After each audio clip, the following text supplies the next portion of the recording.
जय गुरु जी, शुक्राना गुरु जी। ओम नमः शिवाय, शिव जी सदा सहाय। ओम नमः शिवाय, गुरु जी सदा। संगत जी, गुरु जी के व्हाइट चोले में दर्शन देख लो, कितने प्यारे हो रहे हैं। मतलब एक अलग ही छवि दिखती है कि हाँ, गुरु जी साक्षात है और गुरु जी प्रेजेंस अपनी फील करवाते हैं। संगत जी, जैसे लास्ट 7 तारीख को जब हमारे घर में सत्संग हो रहा था ना संगत जी, गुरु जी की गद्दी पे पता नहीं कहाँ से ओम रूप की ब्लेसिंग थी। तो गुरु जी ने, जैसे ही मैंने ओम रूप की ब्लेसिंग देखी, उसके बाद मैंने एक सत्संग सुना, किसी चैनल पे आया हुआ था वो। तो मैंने वहाँ पे आंटी जी का सत्संग था, कह रहा उसमें लिखा था कि ओम के रूप में मैं तुझे दर्शन दे के अपनी प्रेजेंस फील कराऊंगा, आज तेरे घर में सत्संग है। तो संगत जी देखो, गुरु जी कितना ख्याल रखते हैं, कैसे जवाब देते हैं। संगत जी, मैं हर पार्ट शुरू होने से पहले एक एग्जाम्पल समझाता हूँ, वो हम सबके लिए ही क्या, ताकि हमारा अच्छे से माइंड सेट हो सके। प्लीज़ संगत जी, उसे बुरा मत मानना, क्योंकि वो किसी के लिए पर्सनल नहीं है। सिर्फ वो एक ऐसा एग्जाम्पल होता है कि हम गुरु जी पे फेथ करें, ब्लाइंड फेथ करें। क्योंकि गुरु जी ब्लाइंड भरोसा करेंगे ना संगत जी, बहुत अच्छा रहेगा गुरु जी के ऊपर। क्योंकि संगत जी, गुरु जी कहते हैं मैं सबके कष्ट हर दूंगा, खत्म कर दूं। अभी तो मैं हूं, अपने कष्ट खत्म करवा लो, बाद में मैं हूं ना हूं फिर क्या फायदा। और फिर जब ये पेड़ बन जाएगा और जड़ें मजबूत कर लेगा बुरे कर्मों की, तो फिर कटने बहुत भारी हो जाएंगे। फिर आने वाले जन्म भी बहुत भयानक तरीके से निकलेंगे संगत जी। जी वैसे ये बोलनी नहीं चाहिए संगत जी, लेकिन कर्म तो देखो भोगने ही पड़ेंगे। स्वयं साईं बाबा भी कहते हैं कि जो अपने कर्म भोगने से पहले मर जाते हैं, वो कर्म और बड़े होके जितना समय बीतता जाएगा वो उतना बड़ा होता जाएगा, उतना विशाल होता जाएगा। चाहे वो छोटा ही बुरा कर्म क्यों ना हो, वो अगले जन्म में उतना ही भारी होकर निकलेगा। हमें हमारे जो भी हम पे जैसे कोई ब्लैक मैजिक वगैरह करवाता है, वो हमारे पिछले जन्मों का कोई लेना देना होता है। क्योंकि इस जन्म में हमने बहुत सी ऐसी संगत है जिसने किसी का कुछ नहीं बिगाड़ा, लेकिन फिर भी उस पर ब्लैक मैजिक किया जाता है, उसकी ज़िंदगी को बर्बाद करने की कोशिश की जाती है। लेकिन हमारे गुरुजी ऐसा कभी नहीं होने चाहिए देंगे। आप पाठ को सुनिए, क्योंकि हमारे पिछले जन्मों को भी गुरुजी निपटा देंगे, कर्मों को, क्योंकि शिव पुराण है ही इतनी ब्लेस। तो आइए शिव पुराण के पाठ को शुरू करते हैं। ओम नमः शिवाय, शिव जी सदा सहाय। ओम नमः शिवाय, गुरु जी सदा सहाय। जय गुरु जी। जय गुरु जी। शिवरात्रि व्रत के उद्यापन की विधि। ऋषि बोले, सूत जी, अब हमें शिवरात्रि व्रत के उद्यापन की विधि बताइए, जिसका अनुष्ठान करने से साक्षात भगवान शंकर निश्चय ही प्रसन्न होते हैं। सूत जी ने कहा कि ऋषियों, तुम लोग भक्तिभाव से आदर पूर्वक शिवरात्रि के उद्यापन की विधि सुनो, जिसका अनुष्ठान करने से यह व्रत अवश्य ही पूर्ण फल देने वाला होता है। लगातार 14 वर्षों तक शिवरात्रि के शुभ व्रत का पालन करना चाहिए। त्रयोदशी को एक समय भोजन करके चतुर्दशी को पूरा उपवास करना चाहिए।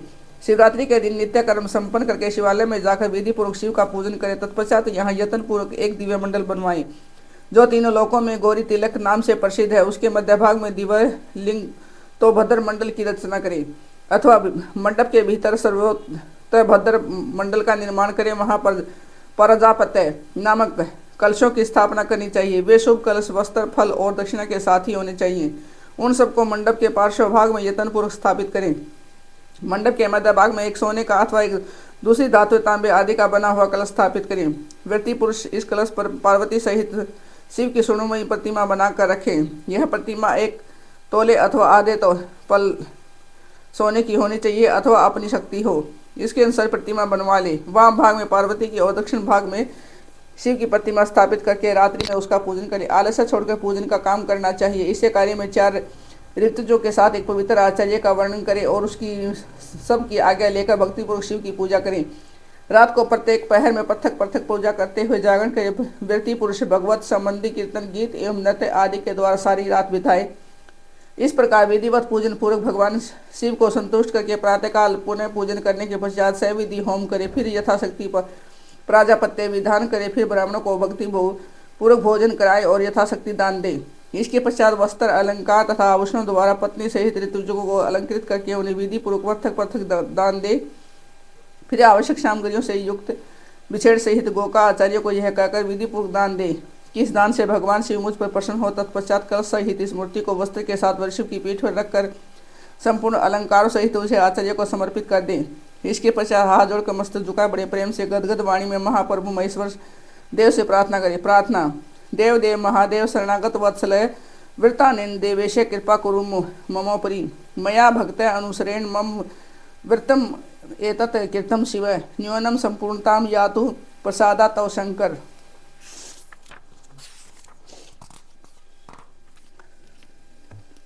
अज्ञानादि व ज्ञानज पूजित पूजादिकं मया कृतं तदस्तु कृपा सफलम तो शंकर, देव देव महादेव शरणागत वत्सल देवेश्वर, इस व्रत से संतुष्ट हो आप मेरे ऊपर कृपा कीजिए।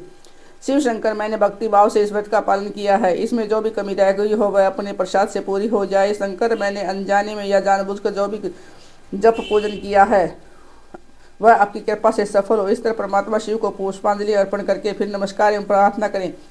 जिसने इस प्रकार व्रत पूर्ण कर लिया उसके व्रत में कोई न्यूनता नहीं रहती, इसे वह मनोवांछित सिद्ध प्राप्त कर लेता है, इसमें संशय नहीं है। अनजान में शिवरात्रि व्रत करने से एक भील पर भगवान शंकर की अद्भुत कृपा।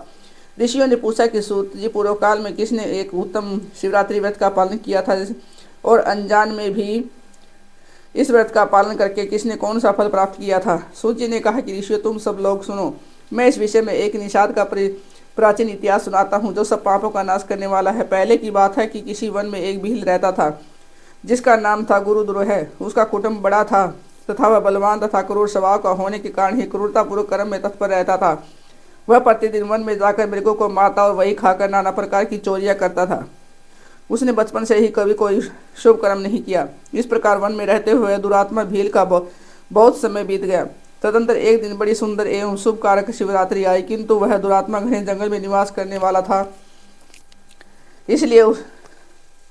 इसलिए उस व्रत को वह नहीं जानता था। उसी दिन उस भील के माता पिता और पत्नी ने भूख से पीड़ित होकर उसे याचना की कि वनेचर हमें खाने को दो। उनके इस प्रकार याचना करने पर वह तुरंत धनुष लेकर चल दिया और मृगों के शिकार के लिए सारे वन में घूमने लगा। देव योग से उसे उस दिन कुछ भी नहीं मिला और सूर्य अस्त हो गया।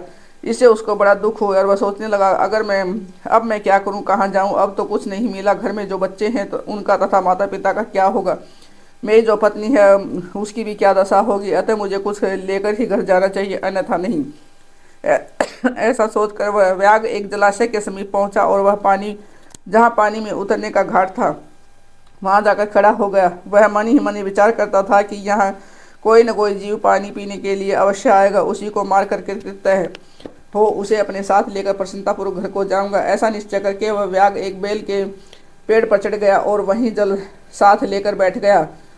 उसके मन में केवल यही चिंता थी कि अब कोई जीव आएगा और कब मैं उसे मारूंगा। इसी प्रतीक्षा में भूख प्यास से पीड़ित तो वह बैठा रहा। उस रात के पहले पहर में एक प्यासी हिरणी वहां आई जो चकित होकर जोर जोर से चौकड़ी भर रही थी। ब्राह्मणों, उस मृगी को देखकर व्याघ्र को बड़ा हर्ष हुआ और उसने तुरंत ही उसके वध के लिए अपने धनुष पर एक बाण का संधान किया। ऐसा करते हुए उसके हाथ के धक्के से थोड़ा सा जल और बेलोपत्र नीचे गिर पड़े। उस पेड़ के नीचे शिवलिंग था।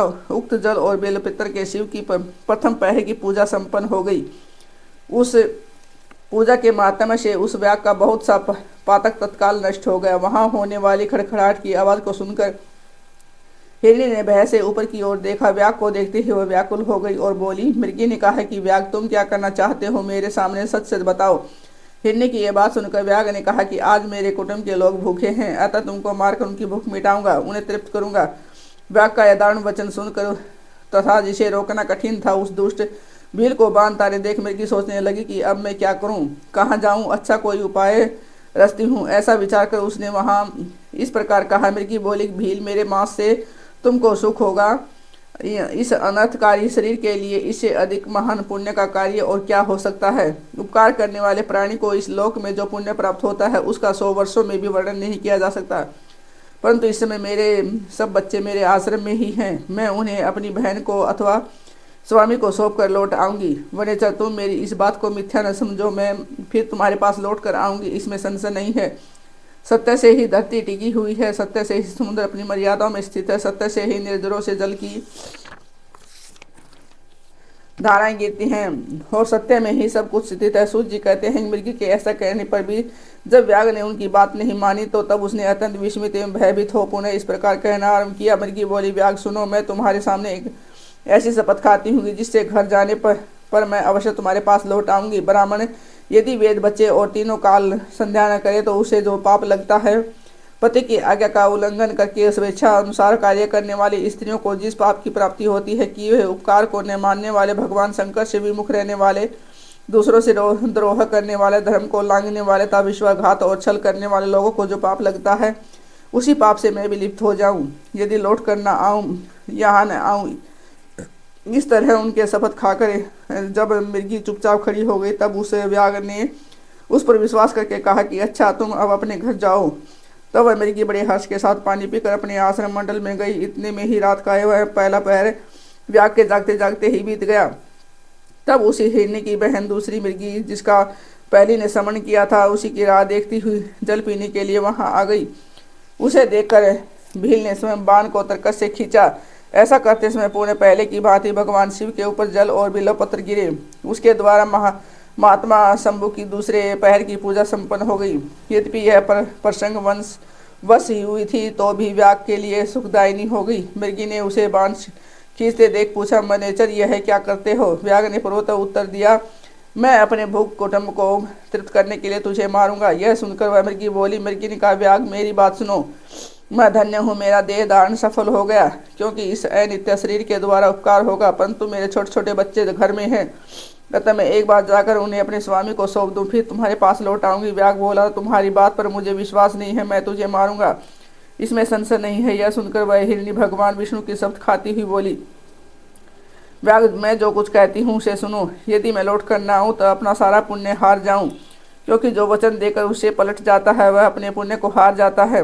जो पुरुष अपनी विवाहिता स्त्री को त्याग कर दूसरी के पास जाता है, वैदिक धर्म का उल्लंघन करके कल्पित धर्म पर चलता है, भगवान विष्णु का भक्त होकर शिव की निंदा करता है, माता पिता की निधन तिथि को श्राद्ध आदि न करके उसे सुना बिता देता है, तथा मन में सताप का अनुभव करके अपने दिए हुए वचन को पूरा करता है, ऐसे लोगों को जो पाप लगता है वही मुझे भी लगे, यदि मैं लौट कर न आऊँ। सूत जी कहते हैं कि उसके ऐसा कहने पर व्याघ्र ने उस मृगी से कहा कि जाओ। मृगी जल पीकर हर्षपूर्वक अपने आश्रम को गई। इतने में ही रात का दूसरा पहर भी व्याघ्र के जागते जागते बीत गया। इसी समय तीसरा पहर आरंभ हो जाने पर मृगी के लौटने में बहुत विलंब हुआ। जान चकित हो व्याघ्र उसकी खोज करने लगा। इतने में ही उसने जल के मार्ग में एक हिरण को देखा। वह बड़ा हष्टपुष्ट था। उसे देखकर वन्यचर को बड़ा हर्ष हुआ और वह धनुष पर बाण रखकर उसे मार डालने को उद्यत हुआ। ऐसा करते समय उसके पारदवश कुछ जल और बिल्व पत्थर शिवलिंग पर गिरे। उससे उसके सौभाग्य से भगवान शिव की तीसरे पहर की पूजा संपन्न हो गई। इस तरह भगवान ने उन पर अपनी दया दिखाई। पत्तों के गिरने आदि का शब्द सुनकर उस मृग ने व्याघ्र की ओर देखा और पूछा, क्या करते हो? व्याघ्र ने उत्तर दिया, मैं अपने कुटुंब को भोजन देने के लिए तुम्हारा वध करूँ। व्याघ्र की यह बात सुनकर हिरण के मन में बड़ा हर्ष हुआ। तुरंत ही व्याघ्र से इस प्रकार बोला।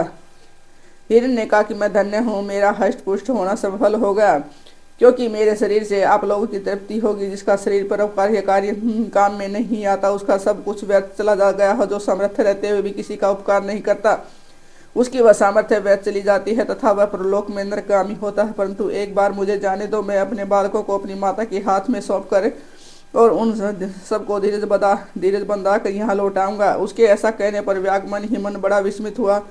उसका हृदय कुछ शुद्ध हो गया और उसके सारे पाप कुंज नष्ट हो चुके थे। उसने इस प्रकार कहा। व्याघ्र बोला, जो जो यहाँ आए हैं वे सब तुम्हारी ही तरह बातें बनाकर चले गए, परंतु ये वंचक अभी तक यहाँ नहीं लौटे हैं। मृग, तुम भी इस समय संकट में हो, इसलिए झूठ बोलकर चले जाओगे, फिर आज मेरा जीवन निर्वाह कैसे होगा? मृग बोला, व्याध मैं जो कुछ कहता हूँ उसे सुनो। मुझ में असत्य नहीं है। सारा चराचर ब्रह्मांड सत्य से ही टिका हुआ है। जिसकी वाणी झूठी होती है उसका पुण्य उसी क्षण नष्ट हो जाता है। तथापि बील, तुम मेरी सच्ची प्रतिज्ञा सुनो। संध्या काल में मैथुन तथा शिवरात्रि के दिन भोजन करने से जो पाप लगता है वह गवाही देने, द्रोदर को हड़प लेने तथा संध्या न करने से दबीज को भी जो पाप होता है वही पाप मुझे भी लगे। यदि मैं लौट कर न आऊँ, जिसके मुख से कभी शिव का नाम न निकलता हो, जो सामर्थ्य रहते हुए भी दूसरों का उपकार नहीं करता, पूर्व के दिन श्रीफल तोड़ता, अभक्षा भक्षण करता तथा शिव की पूजा किए बिना और भस्म लगाए बिना भोजन कर लेता है, इन सब का पातक मुझे लगे, यदि मैं लौट कर न आऊँ। सूत जी कहते हैं कि उसकी बात सुनकर व्याघ्र ने कहा कि जाओ शीघ्र लौटना।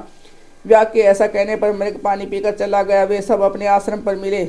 तीनों ही प्रतिज्ञा बंद हो चुके थे। आपस में एक दूसरे के वृत्तांत को भलीभांति सुनकर सत्य के पास से बंधे हुए उन सब ने यही निश्चय किया कि यहाँ अवश्य जाना चाहिए। इस निश्चय के बाद वहां बालकों को आश्वासन देकर वे सब के सब जाने के लिए उत्सुक हो गए। उस समय जेठी मृगी ने वहां अपने स्वामी से कहा कि स्वामी, आपके बिना यहाँ बालक कैसे रहेंगे? प्रभु, मैंने ही वहां पहले जाकर प्रतिज्ञा की है, इसलिए तुम केवल मुझको ही जाना चाहिए। आप दोनों यहीं रहे। उसकी यह बात सुनकर छोटी मृगी बोली, बहन मैं तुम्हारी सेविका हूँ, इसलिए आज मैं ही व्याघ्र के पास जाती हूँ, तुम यही रहो। यह सुनकर मृग बोला, मैं ही वहाँ जाता हूँ, तुम दोनों यहाँ रहो, क्योंकि शिशुओं की रक्षा माता से ही होती है। स्वामी की यह बात सुनकर उन दोनों मृगियों ने धर्म की दृष्टि से उसे स्वीकार नहीं किया। वे दोनों अपने पति से प्रेम पूर्वक बोली, प्रभु पति के बिना इस जीवन को धिक्कार है। तब उन सब ने अपने बच्चों को सांत्वना देकर उन्हें पड़ोसियों के हाथों में सौंप दिया और स्वयं शीघ्र ही उन स्थान को प्रस्थान किया जहाँ वह व्याघ्र शिरोमणि उनकी प्रतीक्षा में बैठा था। उन्होंने जाते देख वे सब बच्चे भी पीछे पीछे चले आए। उन्होंने ये निश्चय कर लिया था कि इन माता पिता की जो गति होगी वही हमारी भी हो। उन सबको एक साथ आया देख व्याघ्र को बड़ा हर्ष हुआ। उसने धनुष पर बांध रखा। उस समय पुनः जल और बिल्वपत्र शिव के ऊपर गिरे। उसे शिव की चौथी पैर की शुभ पूजा भी संपन्न हो गई। उस समय व्याघ्र का सारा पाप तत्काल भस्म हो गया। इतने में ही दोनों मृगियां और मृग बोल उठे, व्याघ्र शिरोमणि शीघ्र कृपा करके हमारे शरीर को सार्थक करो। उनकी यह बात सुनकर व्याघ्र को बड़ा विस्मय हुआ। शिव पूजा के प्रभाव से उसको दुर्लभ ज्ञान प्राप्त हो गया। उसने सोचा कि ये मृग ज्ञानहीन पशु होने पर भी धन्य है, सर्वथा आदरणीय है, क्योंकि अपने शरीर से ही परोपकार में लगे हैं। मैंने इसमें मनुष्य जन्म पाकर भी किस पुरुषार्थ का साधन किया। दूसरों के शरीर को पीड़ा देकर अपने शरीर को पोसा है। प्रतिदिन प्रत्येक प्रकार के पाप करके मैंने अपने कुटुंब का पालन किया है। हाय, ऐसे पाप करके मेरी क्या गति होगी, अथवा मैं किस गति को प्राप्त होऊंगा।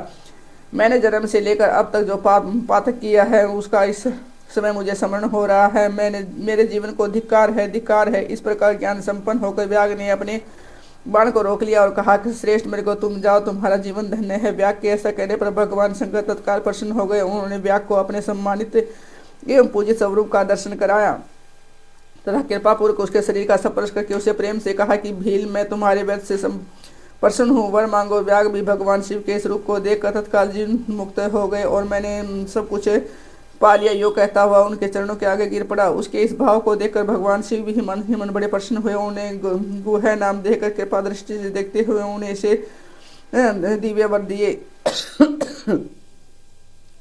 शिव बोले, व्याघ्र सुनो, आज से तुम श्रीवेरपुर में उत्तम राजधानी का आश्रय ले दिव्य भोग का उपभोग करो। तुम्हारे वंश की वृद्धि निर्विघ्न रूप से होती रहेगी। देवता भी तुम्हारी प्रशंसा करेंगे। व्याघ्र, मेरे भक्तों पर स्नेह रखने वाले भगवान श्री राम एक दिन निश्चय ही तुम्हारे घर पधारेंगे और तुम्हारे साथ मित्रता करेंगे। तुम मेरी सेवा में मन लगाकर दुर्लभ मोक्ष से पा जाओगे। इस समय वे सब मेरे भगवान शंकर का दर्शन और प्रणाम करके मृग योनि से निविमुक्त हो गए और दिव्य देहधारी हो विमान पर बैठकर शिव के दर्शन मात्र से शाप मुक्त हो दिव्य धाम को चले गए। तब से अर्बुद पर्वत पर भगवान शिव व्याघ्रेश्वर के नाम से प्रसिद्ध हुए और जो दर्शन और पूजन करने पर तत्काल भोग और मोक्ष प्रदान करने वाले हैं। मैं ऋषियों व व्याघ्र ही उस दिन से दिव्य भोग का उपभोग करता हुआ अपनी राजधानी में रहने लगे। उसने भगवान श्री राम की कृपा पाकर शिव का सायुज्य प्राप्त कर लिया। अनजान में ही इस व्रत का अनुष्ठान करने से आपको उसको सायुज्य मोक्ष मिल गया। फिर जो भक्ति भाव से संपन्न होकर इस व्रत को करते हैं वे शिव का शुभ सायुज्य से प्राप्त कर लेते हैं। इसके लिए तो कहना ही क्या है। संपूर्ण शास्त्रों तथा अनेक प्रकार के धर्मों के विषय में भली भांति विचार करके इस शिवरात्रि व्रत को सबसे उत्तम बताया गया है। इस लोक में जो नाना प्रकार के व्रत विधि विविध तीर्थ भांति भांति के विचित्र दान अनेक प्रकार के यज्ञ तरह तरह के तप तपों से जप हैं वे सब इस शिवरात्रि व्रत की समानता नहीं कर सकते। इसलिए अपना हित चाहने वाले मनुष्यों को इस शुभ तर पर व्रत का अवश्य पालन करना चाहिए। यह शिवरात्रि व्रत दिव्य है। इसमें सदा भोग और मोक्ष की प्राप्ति होती है। महर्षियों, यह शुभ शिवरात्रि व्रत व्रतराज के नाम से विख्यात है। इसके विषय में सब बातें मैंने तुम्हें बता दी हैं। अब और क्या सुनना चाहते हो।